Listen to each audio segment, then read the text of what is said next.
I look like the Wicked Witch. Fly, my pretties.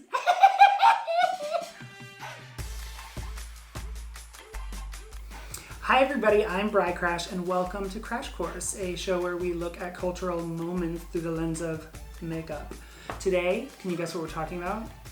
I give you a little hint with my shirt, because there are little fires everywhere! We're talking about Little Fires Everywhere, the new show on Hulu based on the fantastic book by Celeste Ng. Of course, we've got to start with some primer. So I have this L'Oreal Paris Infallible Glow primer, and I'm just gonna put this all over my face so we can make sure that we are nice and protected. Just like I hope that family has protection in the form of fire insurance, because that fire was no joke. The show has taken some artistic liberties. The story really focuses around two different families. It tells a story about race and about class in a really interesting way. Kerry Washington and Reese Witherspoon are like the matriarchs of these two families. Reese Witherspoon's family is that like typical like suburban upper class family where they're overachievers, and she dresses like one of the Clintons, and she's got like that hair that like everyone lived in the 90s, and she's got that insane manicure that is just like, yes, hello 1997, we see you, you are seen, we hear you. So that's Reese Witherspoon's family. And then Kerry Washington and her daughter. Kerry Washington is an artist, and they come into town and they're like living in this car, and they decide to rent a house from Reese Witherspoon's family. And it really sets off this weird conflict about, like I said, class and how race plays into that, and how Kerry Washington, who's African American, is perceived by this town. And of course, it's just a flurry with drama. This look is really inspired by, the book cover of Little Fires Everywhere. I really love the color story of this, so I am going to first cover my face in these blue and greens. So I have this kit from Ben Nye of really beautiful grease paints. Kerry Washington has a daughter named Pearl, and she starts hanging out with all of Reese Witherspoon's kids. And her husband is the guy from Dawson's Creek. What's his name? Pacey. It's a terrible name. Her husband is played by Pacey from Dawson's Creek, which like, I feel like we haven't seen him in a while, and he looks different. I messed up.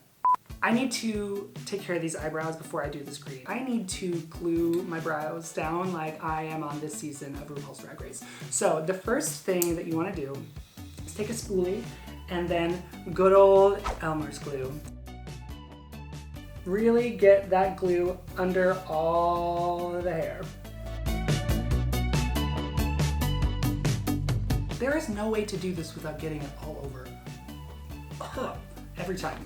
I am gonna take my little sponge that I got from HIPDOT, tap it in, and I can start putting color over the top of my brows. So, Elena, Reese Witherspoon, has 4 children, like I said. There is Lexi, who is the oldest, and she's just like a little carbon copy of Reese Witherspoon's character. She's an overachiever. She has problematic views about health and her body. She wants her mom's approval, and she's getting it because she's doing all the right things. Then there's the black sheep, Izzy, or Isabella. She's the bad girl because she wears the hat backwards, and she doesn't want to play violin, but she does really incredibly well. And so she's kind of like, you know, the rebel of the family. Trip is the older boy.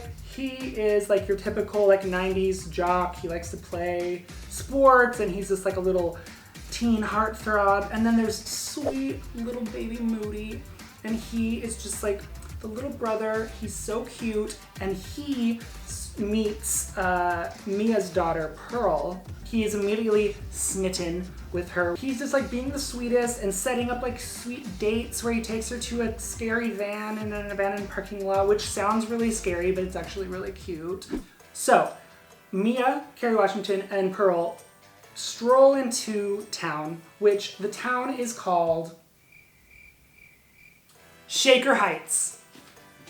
So they stroll into Shaker Heights. They come in and they're like, all right, baby, we're gonna find a house. And the poor Pearl is just like, Mama, can we stay here for longer than 2 hours this time? Like, I desperately need roots, please. And she's like, honey, you know I'm an artist and therefore have no regard for your personal well-being or emotional health. And she's like, okay, Mom, you're the best. And they find this house that they can go and rent. And the house just so happens to belong to Reese Witherspoon and her family. They go into this house. It's like giant. There's like 2 bedrooms and a den, and they have a huge living room. Stunning.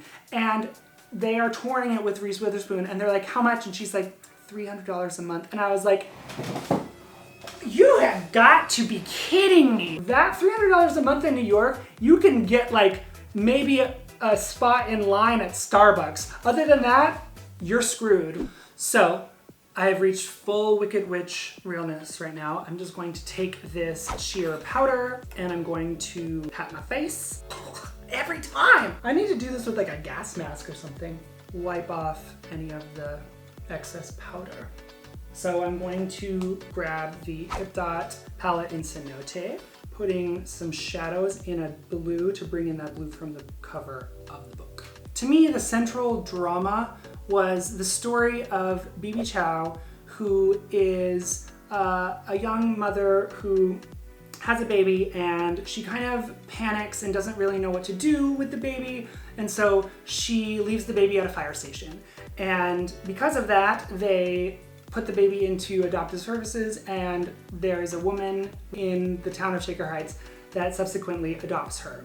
And then the rest of the book is kind of like struggling with the idea of like, what is the job of an adopted family when they have adopted a child of another race? And like, what do you need to do to make sure that that child doesn't lose sight of its culture and its heritage?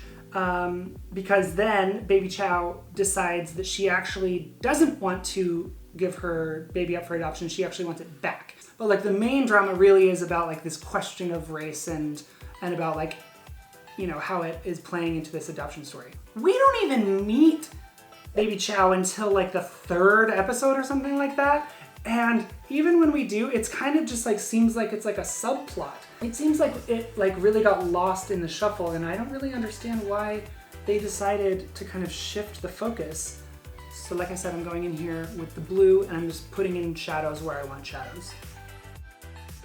Something that I did really like that they did bring over from the book is the fact that Baby Chow is an undocumented immigrant, and that's kind of part of the reason she doesn't speak English very well, and she works at a Chinese restaurant, and that's kind of where she meets Mia. She doesn't really understand the legal system in the US, and so a lot of her choices initially, especially, are made out of fear because she doesn't really understand her rights, and I'm really happy that they are kind of addressing that. But again, I think that that goes back into my critique of like, that's why I wanted more of that storyline, because I think that that's a really important story to tell. I'm going to go into CENOTE again in the color Goddess, and I'm just going to add some of this green highlight.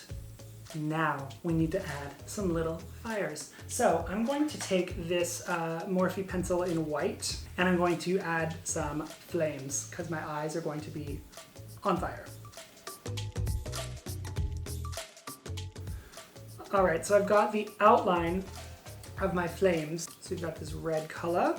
This is just going to be the base, and then I'm going to add some more color on top to make sure that our color really pops. Whenever a TV show or a movie comes out of a book, people always want to know, like, what's better. The whole story with the adoption and all of the racial dynamics there isn't as present yet.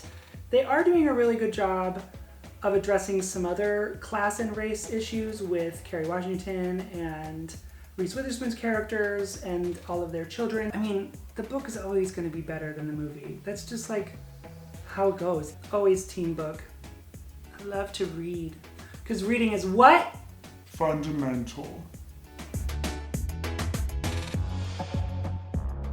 I want to give myself still like an eyeshadow look. So I'm going to go back into the KESHA palette. I'm going to go into color Cannibal, I'm making like an eyeshadow look, and then I'm gonna bring it down underneath as well. You know I love a highlight on my lid. So I'm going to use SpongeBob palette again because I love it. I'm gonna use the color Jumping Jellyfish. Another thing that I always love is like they hit so many 90s stereotypes in this show. The one that they really hit on was like, we're doing a homecoming episode, because like homecoming is like, I guess, really formative for people, but like, it's funny because I wasn't out in high school and I went with my girlfriend, hey Julie, but it wasn't like any different than just like hanging out with my friends. We were just in like fancy outfits. I'm gonna take a flat brush like this, and I'm gonna use the color Ancient again, the same color that I used for my shadows. So I'm gonna go in with this Glow Balm, but this time it's gonna be a clear. I'm gonna use it to just give me a little bit of a gloss on my lip. So I have this Joico Instant Sapphire Blue.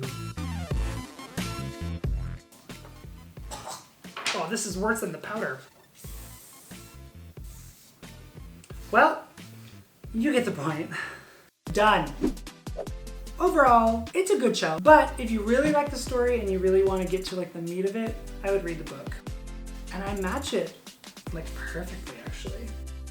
Thank you so much for watching. If there is a movie or a TV show that you want me to do a look inspired by, comment below, and don't forget to like and subscribe. See you next time.